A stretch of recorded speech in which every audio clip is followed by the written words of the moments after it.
Oh, yeah, it says you got 14 minutes and 45 seconds to be able to talk. So, without going into specifics of, the document that I wrote up, which is a sort of a beginning of a plan, let me just share with you, like, how I got to writing a plan in the first place. Mm-hmm. And there's my in general reason is because I think the baby boomers have been waiting for somebody of our generation to make a change. I think that they've been waiting for someone with a nerve to carry through with a change, and then for there to be like a payoff or a payload or a reason for changing. And I think some of the unsung music is a pretty darn good reason. That when you listen to the radio and stuff, it seems kind of stagnant. Mm-hmm. You know, um, So, when, just out of curiosity, because again, I'm slow reading and I have a long history where it's going to take multiple reads for me to truly grasp something. yeah. When you say the word change, what is your definition of change? What are you trying to change, or is change just a like a generic word or a title on your vision and what you see? It's a generic vision, and there's going to be. I wrote it earlier to my uncle, but it's going to be what needs to happen, and then there's you guys have been okay, with you continuing to work in the Midwest work ethic, which is, stick tight to 30 years, and then you get your trip to Europe, and then you come back, and then you wait, Mm-hmm. for a long, long time, and this sort of thing, and being able to open up the passageways or the possibilities for a different sort of lifestyle other than that, which you know, uh, isn't possible for some people, and it's not probably healthy for a lot of people. Um, so we have a lot of systems that exist, and considering the possibility that we could use them differently, um, in a way that is kind of around the definition of work. Do you do it to show your dedication and to prove that you're worthy of being able to use the resources, or do we do work because it absolutely needs to be done? You know, uh, and it's changing some of the standards. Like the phrases that are stuck in the English language that I would argue that the difference between what we say and what we mean is mental illness. When we say have a nice day and we mean fuck you, that we're in a bad state there. Mm-hmm. Yeah.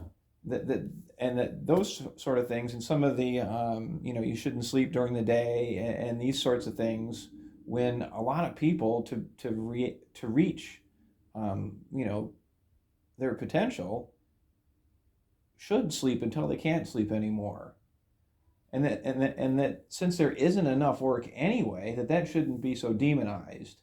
That's one of the impetuses behind the change. But one of the other ones is my own homelessness and having made a bunch of money at one point, and seeing how quickly just trying to survive takes that money away. Um, and some of the situations that I've been in, um, I feel like I was like a pioneer in some ways. That it's like the onslaught of the really really bad parts of capitalism, are rearing their ugly faces, and like the sirens and stuff that were going off a minute ago. I get movies that are evidence of this stuff. The movie that's out right now, it just came out yesterday, the day before on Netflix, was Don't Look Up. Have you seen it? I saw the previews for it, so I haven't seen it yet though. Think about the comet as the analogy for all of the things that we've left undone, that we have the capability of utilizing um, to really make our lives a life worth living. Mm-hmm. You know, as I was starting to say a minute ago about being homeless, I was in Hudson and nobody was picking up their phone. And this is how I feel that I'm somehow being directed towards, doing something about this. And the person, my friend Jess, uh, her her daughter had stepped out into traffic. She wasn't interested in living her life. I understand, Osceola, that there's a kid that shot himself in the head, and that this sort of thing is really, really current. In the movie Don't Look Up, there's a running joke about shovels, about how they keep costing more and more. That as we get further into this and we get some of these mindsets where people don't have a life worth living ahead of them and they're getting in some of these suicidal states, that's going to be harder to get out of. Mm-hmm. And there's some analogies to sins and that sort of thing, doing things that we ought not be doing. And one thing in particular is there's 4 basic archetypes that we have. Archetypes are like a computer geek or a factory worker, a father, a housewife. These are like types of people that have like certain basic attributes, Mm-hmm. to be a continued parent in these kind of situations. You got to keep going to work every day. That's one of the attributes, of this sort of thing. Um,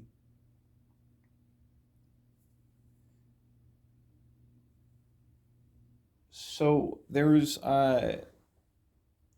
this Carl Sagan's tiny blue dot, which is the realization that this tiny blue dot that we live on in the middle of a vast universe has a limited set of resources, and that all of the ideas that have ever happened, all of the supreme leaders that have ever existed, and this sort of thing, that we still haven't gotten into a state that makes this place sustainable for a future for us. And that's where I think that the comet analogy comes in. It's in a collision course with Earth, and Leonardo DiCaprio, almost shits his pants. He starts breathing really hard.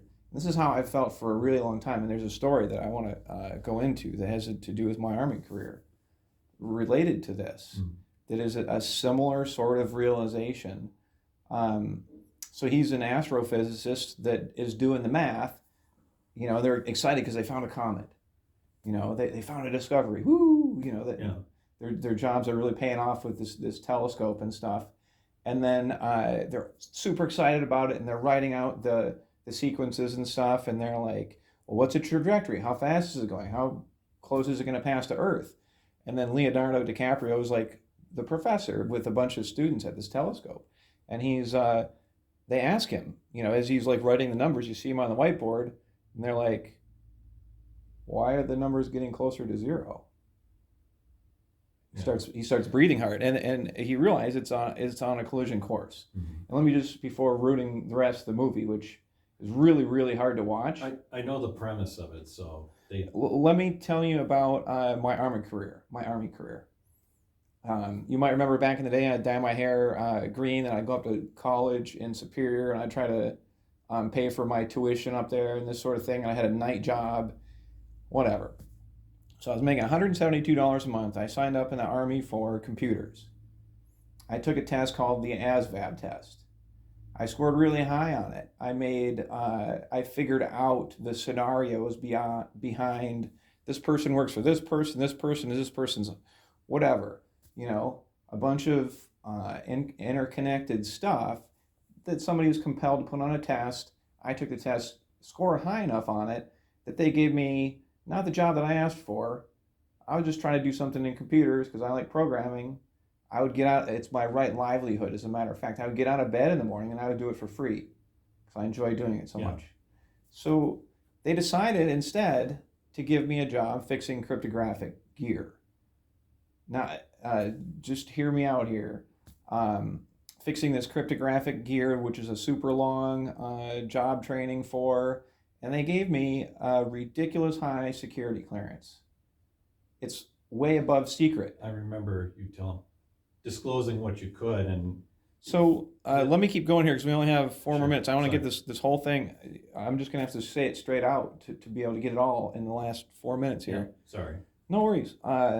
So part of my job was that since I was fixing this crypto gear, and all the students that I went with, the other 4 people, went to the basement of the Pentagon to be stewards of the nation's highest messages, such that if a message was coming through and it was not for an intended general, we're enlisted people, we're not even officers, that we could say, no, general, this message isn't for you. You can't come in here right now.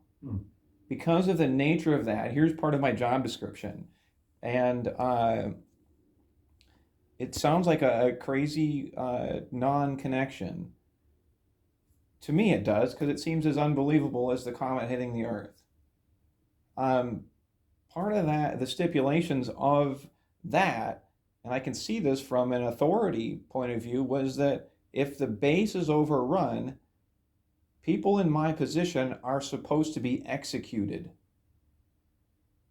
So there's a snuff film I saw a long time ago when I was a kid. It was a woman being burned with a flamethrower. I'm not going to mention the name of the movie. It's still the crux between my mother and I. Anyways, I went to bed after going to the church I was baptized at in Richmond. The priest there knows this story.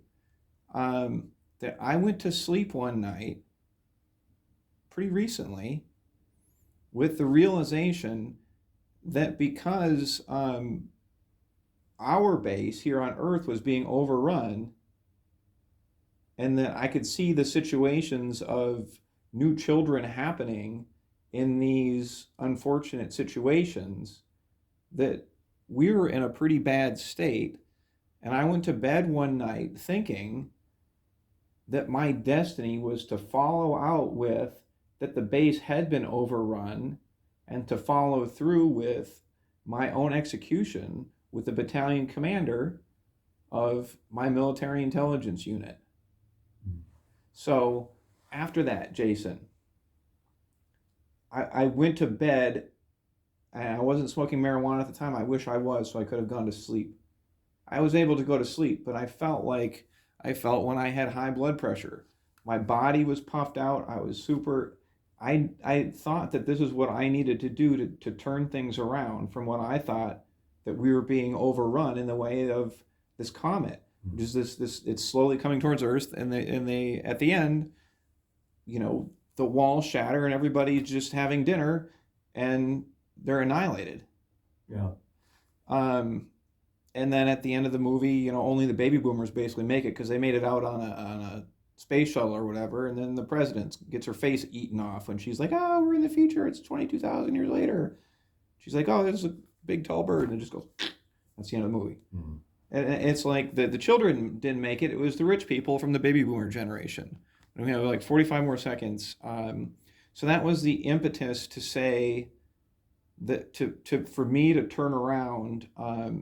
If I felt like that was something that I felt that strongly about doing, that I should at least make an effort to make a proposal to do something about us not having futures worth living, non-viable futures, that I should make a plan for that. And that's where this came from. Okay. I'm just going to stop this. Sure.